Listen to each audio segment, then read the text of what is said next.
So welcome to the Pain Free Start Clinic. It's really lovely to be able to get this chance to talk to you today. So thank you so much for downloading this. My name is Helen and I'm a physiotherapist, and I've been working as a physio since 2001 when I qualified. And so in that time, I've seen an awful lot of people and helped an awful lot of people move forwards and out of pain and really get the most out of their lives and their backs. So my intention today is to do the same with you and just share lots of really useful information so that you can start to make those first steps yourself. Now, this next section of the video has been taken from my pain-free back program. And if you're interested in finding out more about that, then I will share with you a little bit of information at the end. Now, without further ado, I'm going to leave you to this because I know you're going to find it really useful. So get your listening ears, grab a pen and enjoy. This is a present from me to you.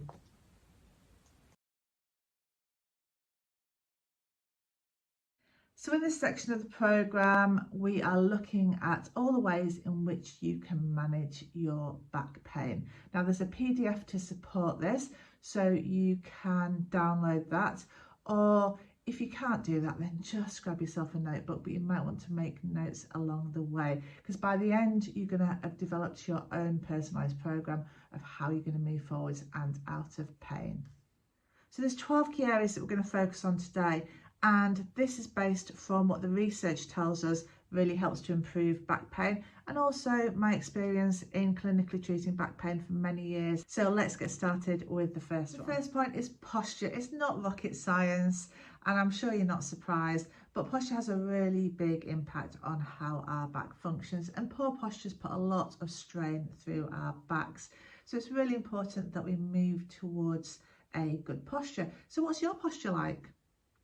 What we're going to be doing within the programme, and the next step is to start to assess your posture. So we're going to be having a look at your posture in sitting and in standing, so you can see where you're going wrong, and then within the programme we'll be making steps to correct that. So just have a think about your posture now while you're watching this. Is there anything you can do to adjust that posture to improve it slightly? That's your first challenge. So even the best posture in the world becomes problematic when you hold it for any length of time. So the key is to move and avoid these static postures. So aim to move every 20 minutes. You need to be really mindful of this, particularly if you are spending a lot of time sitting for work or maybe crafting. And one of the sections within the programme, I've got a great stretching routine. It takes 20 seconds and it just breaks up that sitting cycle, so you'll be able to give that a go. So the second point is strength. Now strength is so important to a good functioning back, and it's the strength of the core muscles, sometimes called the stability muscles or the postural muscles. So these are the muscles that really support and stabilize and allow our backs to function really well and to function without pain, and that is going to be one of the key components of the programme that I'm going to lead you through. So a lot of people come into clinic and they think they've actually got quite good core strength. It might be they've been working on it at the gym, they've been attending classes, but actually when we come to look at it, most of these people have core muscles that they can brace and hold on really tight. But actually that's not the role of these muscles in the body. These muscles should be working all day, every day to support us. So mine are working now when I'm sat here just talking to you to support my sitting posture, but they're working to such a low level that I don't even really realise that they're working. They're an automatic muscle. And I think sometimes what's happened is people have trained their muscles inappropriately, so they can switch them on and engage them and squeeze them really tightly when they're thinking about it, but then for the rest of the day they're not engaging and switching on to support and stabilize our backs. So we're going to work really hard to re-educate the way that those muscles are working. So the third thing that's important is to incorporate some stretching into your routine. It might be that you've already got a few stretches that you really like and really help you to manage your back pain, and that's great. You can continue with those, and I'm going to teach you a few more within the programme that I find really useful as well. Now, stretching helps to promote movement in the back, and it also helps to reduce tension in the muscle. But just a word of warning, it might be that you've been stretching your back when it's not been very happy and it's been making it worse. Now that's not uncommon, so particularly in the early stages, or if your back's really angry and really sore, then stretching can actually aggravate things. So if that's the case, just stop stretching for now, get your back settled down a little bit, try some of these other things that we're talking about, and then return to the stretches and just start them really gently and build them up. But listen to your back. It tends to have its favourite stretches. So if a stretch doesn't feel good, try a different one. Generally, stretching should feel really nice. So number 4 is exercise. So we've talked about specifics around exercise, but we're talking here about just general activity levels. Research tells us that backs are generally much happier when we take regular low to moderate exercise. So things like walking and swimming and cycling and just maintaining a generally active lifestyle. So how active are you? Could you do better? Sometimes when we're in pain, now's not the time to be really pushing towards those ideals.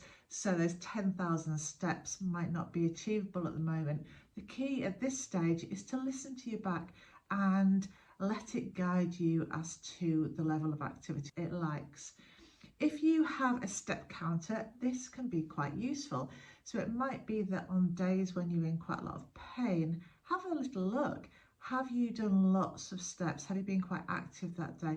Or maybe the opposite, maybe you've done very little, and actually on the days when you're more active, your back is much happier. So lean into what it's telling you and try and be guided. But ultimately, over time, we want to be building in regular exercise to our daily lives to help to keep our backs happy in the future. Pilates and yoga classes are a fabulous way to help with flexibility and strength and balance, all of which are really important to a good functioning back. And moving forwards, when we finish this program, it'd be a really great way to maintain, to keep your back strong and healthy. And a lot of the exercises that we're going to be doing are based on yoga and Pilates exercises. So you'll be doing some of those and you'll get a really good baseline to then move forwards if you want to do. However, attending a yoga and Pilates class at this stage isn't a great idea. You might think it will complement the treatment, but actually these classes aren't designed for people with pain. So get your back functioning well first, and then a generic yoga or Pilates class will be absolutely fine for you. So number 5 is hot and cold therapy. So is this something that you've tried? Most people have, and if you haven't already, then please do so, because it can be really useful. Maybe you've just tried it in the past, you felt it was useful, but then you've forgotten about it. So get that hot water bottle back out, get using it regularly during the day, and this is going to really help you to move forwards from your pain. There's not many people that I meet that don't get some sort of relief from either hot or cold therapy. Most people find that heat is the most beneficial. Sometimes though, if you've got an acute injury and you feel like there's more of an element of inflammation, then ice might be the better option. But just see how it feels. Your back will tell you what it likes. Make sure you've got good sensation and you've got good circulation. You want to be popping it on for about 15 to 20 minutes at a time. Don't put it directly onto your skin. So give it a go if you haven't already, and hopefully it will help. So number 6 on the list is medication. Now, medication is fabulous when it comes to backs. Pain kind of encourages muscle spasm to continue, and so sometimes it's quite difficult to move forwards and move out of pain. A lot of people that come into clinic don't really like taking painkillers, and I completely get that. They're worried that they're going to do too much, that they're going to create more injury from doing too much. But in my experience, rarely do painkillers get rid of all your pain. What tends to happen is they just reduce it slightly, they relax you a little bit so that you're able to move and do some of the things that are actually really positive when it comes to moving out of pain. So getting moving a bit more, trying to find a good posture. Those muscles tend to relax off as well when you're in less pain, which again is really beneficial. So don't just push it to the side and discard it. Have it there in the back of your mind. It's obviously your personal choice, and if it is something that you're interested in, go and have a chat to your pharmacist, your GP, a doctor, and just see what medication is going to be suitable to you. So you're going to love number 7 because it's massage. So massage is really useful for the back. It helps to release muscle tension, increase circulation, and also just promote general relaxation, which is great when it comes to managing pain and reducing pain. So get yourself booked in, just a gentle massage. You don't want any extreme sports massages, that'll probably irritate things. Have a go yourself, you know, get your fingers into the bottom of your back, give things a bit of a rub. It's really not rocket science, just gentle rhythmical motions around any areas that feel tense for a couple of minutes, and that'll be really beneficial. You can even get someone to do that for you if you have the opportunity. So number 8 are your biomechanics, and all we mean by biomechanics is the way that your body is aligned, because obviously it's all connected, so it does have an impact. And by looking at this bigger picture, we can get a really big improvement on your back. You can do all the work you like on your back, but if you have a foot that's functioning really badly, let's say you've got a flat foot, or maybe you've got a foot that moves around quite a lot, that's going to create a lot of strain and extra stress through your back. So it's going to be really difficult for you to move forwards and move out of pain. And it might be that just something as simple as using a inner sole can have an immediate impact on improving your back pain. Another example of that is your knee. So if your knee is moving inwards when you're walking, again, that's putting pressure through your hip, which in turn is putting pressure through your back. So your biomechanics are really important, and that's why I'm going to do an assessment as part of this program, so you can see what's going on with your biomechanics, and once we know, we're going to take steps to improve that so that we're offloading that back effectively. So number 9 is weight management. So if you are overweight, it might be something that you want to have a think about starting to reduce. There's a link between obesity and back pain. And if you reduce your body weight, if you're overweight, then it can help to reduce your back pain also. However, saying that, it's not very easy when you're in pain to lose weight, because it doesn't make it very easy to move around, to exercise, and generally we're just feeling quite low, and it's, you know, not generally inspired. But hopefully as we move through the program, as your pain reduces and you start to get more active, it should make it a lot easier. There's also a link in the extras section that I put in there for you, and that's just going to give you some help and guidance and support if you need also. So number 10 is ergonomics, and how your home and your workspace are set up can have a really big impact on your back pain. So have a little think about how you're sitting when you're relaxing. Where's your chair when you're looking at the TV? Is it turned so you're all the time twisted? Is there anything you can do about that? Have a think about your office environment. If you've got, if you've got a desk job, there's a link in the extra section to a really nice workstation assessment that you can go through as well. So that can be really helpful, and some guidance there on any equipment that you might need to help you. Have a think especially as well about the activities that cause you pain. Is there anything you can do to change those? So often, when we start to think about when we get our pain, if it is when we're sitting watching the TV, we need to be thinking about, is there something we can do to change that seating position? Or if it's when we're washing up, then maybe we need to be thinking about just raising the washing up bowl, or getting someone else to do it would be a great option as well. But we can start to think our way around these things, and making these changes can really help to move forward and move out of pain. Number 11 is mental health. Our bodies and our minds are so connected, and that's something that's really become very apparent to me in the last couple of years. And so any mental stress that we've got on is going to have an impact on our body. It impacts the speed at which our body can heal, and it also impacts the way in which we feel pain. So take steps to reduce your stress. We all have different things that work for us, and if you're unsure or you need some extra help, please do access that. It really is important, and it's a big barrier in people moving forward with their physical pain if they're struggling mentally. What I'd like you to do is I would like to challenge you to make sure that you do something that you enjoy every day. It sounds really silly, but these little things really help to improve your mental health, and when we improve our mental health, we also improve our physical health. So number 12 is physiotherapy or physical therapy. And research shows us that a combination of education and learning how to manage your back, a bit like what we're doing now, along with a structured exercise program, is really beneficial in moving people forwards and out of pain. Hence why this program has been developed, and that's kind of the basis of that. Hands-on physiotherapy as well can also help to move you out of pain, so that's something you can think about if you need. So well done, there was an awful lot of information there, but you now know what you need to do to move forwards and move out of pain. The hard job is actually doing it, isn't it? But you've got all that information there now. So what we're going to do, or what you're going to do next, is going to get your notebook, you're going to get your PDF, and you're going to go back through and you're going to work out what you are going to do. Now, obviously, a lot of that is covered within the programme, but there are some things that you're going to have to do by yourself. And it might be that you've already started doing some of those, or you tried it in the past and you thought, well, it didn't work for me. It probably didn't work for you if you weren't doing anything else.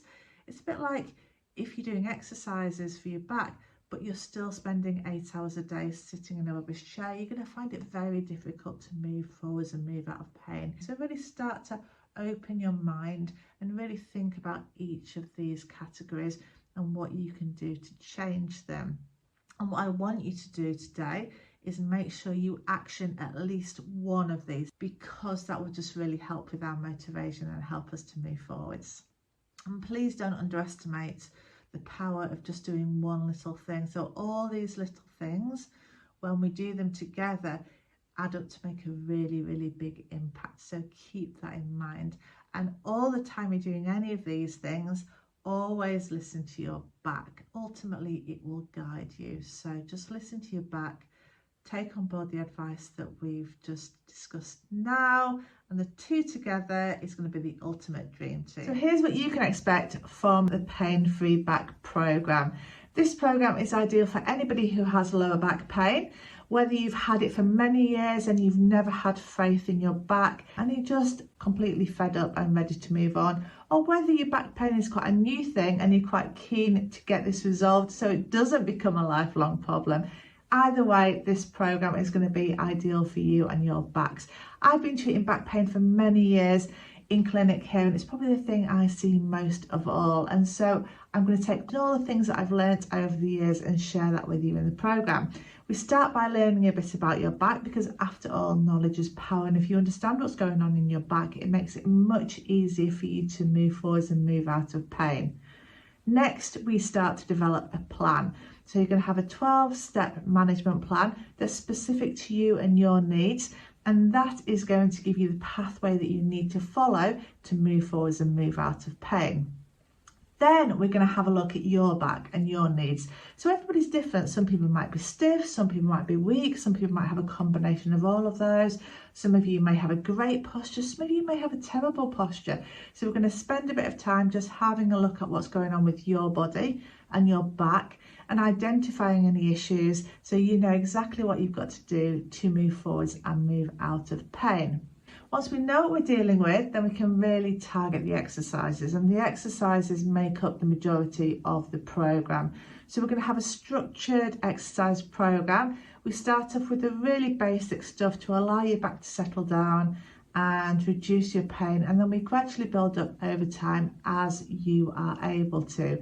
So we move at a pace and a speed that suits you, and you can go to whatever level that you like. So within the exercises, we're looking at strength, we're looking at stability, we're looking at core exercising, we're looking at stretches and movement. There's a bit of Pilates and yoga exercises. So everything that you need to have a really strong, stable back by the end of it, and that's exactly what you should have. So I'm going to leave you now with a few clips just so you know what you can expect from the program. Having a basic understanding of how they work and the anatomy is going to be really beneficial. So let's have a think about those postural muscles, sometimes called the core muscles. So the discs are situated in between each of the vertebrae. We are looking at all the ways in which you can manage your back pain. Now, this is to move and avoid these static postures. Stretching helps to promote movement in the back, and it also helps to reduce tension in the muscle. Where's your chair when you're looking at the TV? There's a link in the extra section to a really nice workstation assessment. 5 is hot and cold therapy. You now know, looking to see what's going on with your body. Now you can see that Rebecca's got that lovely arch shape here, and then we'll have a look at what we need to do if you have got flat feet in the next section. That changes the alignment of the lower limb and puts strain through the back, and sits underneath the medial arch there. So as you work through the exercises, particularly those glutes and core ones, and then again that will just help with that foot position. Anteriorly tilts their pelvis. So if we just tuck you under a little bit, perfect. Just forwards and backwards, and just have a bit of a feel at the movement that you get there. This, when your pelvis is tipped forwards, this creates a more extreme curve.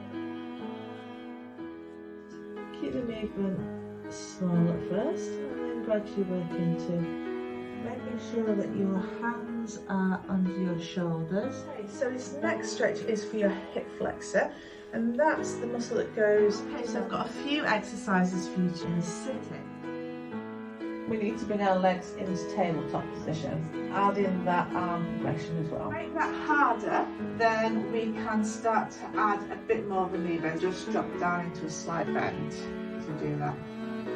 Okay.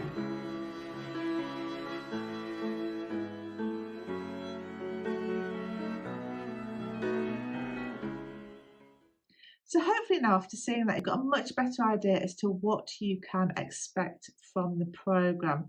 It's really simple to use, and the results that we see are absolutely amazing. People transform their backs and they transform their lives. You deserve to do the same, and I would absolutely love to help you. Take care.